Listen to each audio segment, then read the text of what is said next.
Dans cette vidéo, nous allons parler des profils d'hydrophobicité des protéines. Les protéines sont des enchaînements d'acides aminés. Certains d'entre eux sont hydrophobes, créant ainsi sur la protéine des zones hydrophobes. Pour s'accommoder à l'environnement aqueux des protéines, bien souvent, le repliement des protéines fait que ces zones hydrophobes se rassemblent, créant ainsi des repliements dans la chaîne d'acides aminés.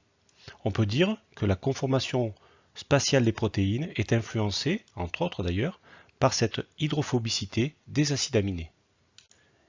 Il existe des échelles d'hydrophobicité des acides aminés qui permettent de prédire les zones hydrophobes des protéines. Voici une des plus utilisées, celle de Kyle et Doolittle, qui donne donc des valeurs d'hydrophobicité pour chaque acide aminé, et on voit sur ce tableau ici que le plus hydrophobe c'est l'isoleucine et le plus hydrophile donc c'est l'arginine. Le signe moins signale ici que c'est plutôt hydrophile, le signe plus signale ici que c'est plutôt hydrophobe. À l'aide de cette échelle d'hydrophobicité, on peut par exemple créer des profils d'hydrophobicité des protéines transmembranaires et prédire quelles sont les parties des protéines qui sont à l'intérieur des membranes et des parties de protéines qui sont donc aux extérieurs des membranes.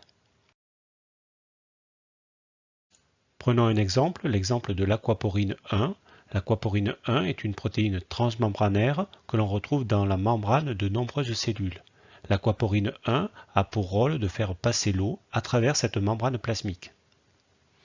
Pour trouver le profil de l'aquaporine 1, je vais chercher la séquence en acide aminé de cette protéine. Pour cela, je vais dans une banque de protéines. Je cherche l'aquaporine, voilà. Hop, je trouve l'aquaporine 1 qui m'intéresse. Je récupère ici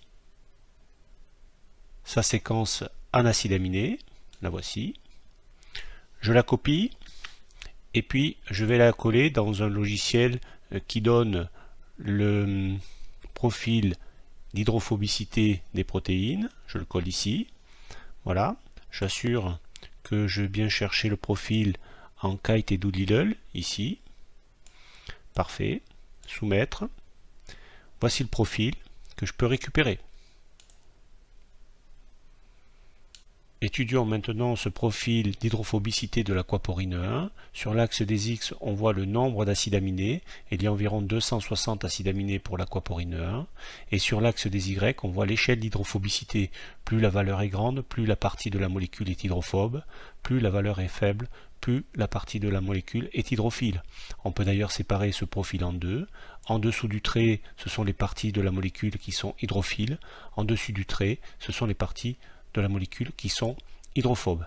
On peut noter d'ailleurs qu'il y a ici 2, 3, 4, 5 et 6 ici parties vraiment hydrophobes de taille significative.